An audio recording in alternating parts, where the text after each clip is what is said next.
Successful रहोगे। सारे बच्चों को बहुत सारी शुभकामनाएं, बधाई। क्या करता है, कैसे अपने आप को प्रोटेक्ट करो, कहाँ पे आपको मार सकते हो लड़के को, तब आप अपने आप को सुरक्षित रख सकते हो। ऐसे बहुत सारे कार्यक्रम है जहाँ लड़कियों को सशक्त बनाया जा रहा है। डोमेस्टिक वायलेंस भी कम हो गए है ना, जो घर में लड़कियों को या बहुओं को प्रताड़ित किया जाता था, जलाया जाता था, काफी हद तक कम हो गया है। रेप के केसेस कम हो गए हैं क्योंकि लड़कियों को पता चल गया है मेरी किशोर अवस्था कब आ रही है, क्या चीज सही है, क्या चीज गलत है, क्या मेरे में शारीरिक और मानसिक परिवर्तन होता है। क्यों? अब हम एक दूसरे से बात कर रही हैं, अध्यापक अध्यापिका भी आप लोगों से बात कर रही है। अब वो हिचक खत्म हो गई है क्योंकि मम्मी और बेटी भी दोस्त बन गई है और अध्यापक अध्यापिका भी आपके साथ दोस्त बन गई है। पहले तो नहीं होता था, है ना। माँ पहले कहती थी, माँ से प्रशासन चलाती थी, अब माँ कहती है मेरी प्यारी गुड़िया आज स्कूल नहीं गई, आज रोटी नहीं खाई, तो पापा वापस आके पालक के पराठे बनाती है, बहुत पटाखे रखती है ना माँ। तो ये परिवर्तन माँ में भी हुआ है ना। इसीलिए कहीं ना कहीं हमारी प्यारी बिटिया भी सशक्त हुई है।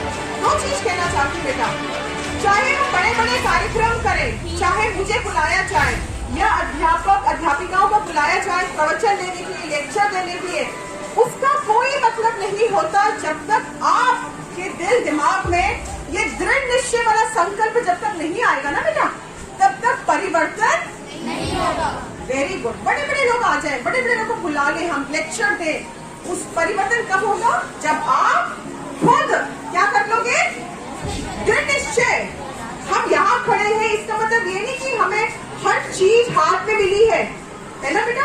यहाँ पे खड़े होने के लिए जो हमारे अध्यापक प्राचार्य महोदय है, अध्यापक अध्यापिका है, जब आप वो कुर्सी में बैठी है, उनसे पूछा किसी ने कि कितना संघर्ष करा है उन्होंने या हमने, है ना। तो संघर्ष हम सबको करना है बच्चों, ठीक है। संघर्ष में कांटे भी आएंगे, पत्थर भी आएंगे, साइकिल पंचर भी होगी, पेन की नोक भी टूटेगी, बैग भी फटेगा, लेकिन इन सबको हमें मुस्कुराते मुस्कुराते अपने लक्ष्य की प्राप्ति करनी है। बिकॉज आपका लक्ष्य क्या होना चाहिए? आसमान। Sky should be your limit. उसके ऊपर तो कुछ है ही नहीं। जब हम बहुत ऊंचा सोचेंगे, फिर निश्चय कर लेंगे कि नहीं मुझे ये बनना है। कोई जरूरी नहीं है कोई मुकाम हासिल करने के लिए आपको पैसा चाहिए या बड़ी बड़ी गाड़ी चाहिए या बड़ा बड़ा एसी वाला कमरा चाहिए। इस धरती में बैठ के जो अभाव आप और हमने देखा है ना बेटा, यही अभाव आपको आगे चलने के लिए मदद करता है और आपके मुकाम को पाने के लिए हासिल करता है। मैं लेक्चर नहीं दे रही हूँ, मैं बता रही हूँ कि आप समझो बेटा, जो आपके पेरेंट्स ने आपको दिया है वो उनके पेरेंट्स ने आपके माता पिता को नहीं दिया होगा। आपकी मम्मी पापा गाय को घुमाती होंगी, चारा काटती होंगी, यहाँ वहाँ जाती होंगी, है ना। बहुत संघर्ष किया बेटा हमारे माँ बाप ने और उनको ये। अब आप देखो एजुकेशन सिस्टम कितना अच्छा हो गया। क्या पहले 20 साल पहले स्कूल्स का वातावरण ऐसे होता था? लेकिन हमारे मम्मी पापा ऐसे ही इतने परिश्रम से 10-10 किलोमीटर चल के पढ़े ना, और आज हमारे पापा हमारे लिए इंस्पिरेशन है ना। तो कुछ ऐसा काम करो कि आप अपने सिर्फ घर के नहीं, आप पूरे परिवार के, आप समाज के एक इंस्पिरेशन बनो। जैसे मैं अपने आप को छेड़ रही थी ना कि मुझे पहचाना, ऐसे आप भी ऐसा अस्तित्व क्रिएट करो कि 10 साल बाद जब आप अध्यापक अध्यापिकाएं या फिर प्राचार्य के पांव छूओगे ना, तो मैडम को कहोगे मैडम मुझे आपने पहचाना।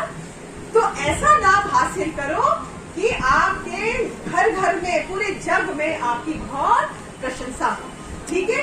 इसी के साथ बहुत सारी शुभकामनाएं, बधाई। खूब आगे बढ़ो बेटा। सिर्फ इंजीनियर डॉक्टर आज की प्रोफेशन नहीं है। जो शौक है आपका उसको हासिल करो, और कोई भी शौक अगर वो आपकी लाइवलीहुड का साधन होता है ना, कमाने का साधन, तो कुछ भी करो, हमें शौक पैदा उसी के हिसाब से करना चाहिए जो हमारी जिंदगी को संवार सके, जो हमें कुछ कमाई दे सके। एक छोटा सा दर्जी भी तो पूरा अपना घर चलाता है, लेकिन अगर उस दर्जी का काम को इनोवेट करें आज के 2023 में, तो उस दर्जी को आज के लोग क्या कहते हैं? वाह, ताली बजा दो मेरे बच्चों के लिए। तो काम देखो, काम जो सदियों से चल रहा था ना रोजी रोटी का काम वही चल रहा है, लेकिन उसको एक क्या दे दिया है, ट्विस्ट। क्या दे दिया है, ट्विस्ट। तभी तो मजा आता है ना। मेकअप वाले को क्या कहते हैं, हाँ, मैडम आप लोगों को शस्त्र संदमन, क्या मेरे बच्चे, मेकअप आर्टिस्ट, डिजाइनर, बुटीक। तो ऐसा नहीं है, जीजीआईसी से सारे जो एसडीएम्स हैं, डीएम्स हैं, सभी इसी से आए बेटा। तख्ती से, स्लेट से, चौक से लिखे, जब हाथ से मिटाते तो हाथ काले होते हैं ना, उसी की खुशबू से लोग आगे बढ़ते हैं। तो इस स्कूल को मंदिर समझो और आज ही से कुछ प्रेरणा लो कि मैं कुछ ना कुछ तो करूंगी, है ना। डॉक्टर, इंजीनियर रखा है, मेकअप आर्टिस्ट है, फैशन डिजाइनर्स है, कॉर्पोरेट क्लर्क होता है बेटा, लॉ का एग्जाम होता है, कॉर्पोरेट लॉयर्स होते हैं, बहुत सारे टीचिंग है, online teaching, online professional teaching का भी बहुत अच्छा एक रोजगार बन गया है, जिसमें ऑनलाइन अच्छे जो आप पीएचडी कर लेते हैं, कुछ टीचर्स फिजिक्स में, केमिस्ट्री, वो ऑनलाइन भी ट्रेनिंग करते हैं। जैसे एक्स्ट्रा क्लासेस में हमें फिजिकली जाना पड़ता है ना, आजकल ऑनलाइन क्लासेस भी होती है ना। कोविड के बाद ऑनलाइन क्लासेस बहुत शुरू हो गए, उसमें भी आप देखो मेरी बायोलॉजी अच्छी है, मेरी फिजिक्स अच्छी है, उसको इनोवेट करो। किस चीज को कैसे पढ़ाना है वो भी एक कला है। हो सकता है आप लोगों में से कोई अच्छे वक्ता है ना, ओरेटर है, या समझते हैं यार ये मुझे टीचर मैडम समझा नहीं पाए, कि ऐसे अगर समझा दी थी ना तो मेरे भाई को समझ में आ जाता। तो ऐसे इनोवेशंस आप अपने आप में करो। बस दो चीज चाहिए, संकल्प चाहिए, संकल्प, डेडिकेशन, और उस कार्य के प्रति क्या चाहिए, जुनून, पैशन। तभी आप इस दुनिया में सक्सेसफुल रहोगे। सारे बच्चों को बहुत सारी शुभकामनाएं, बधाई।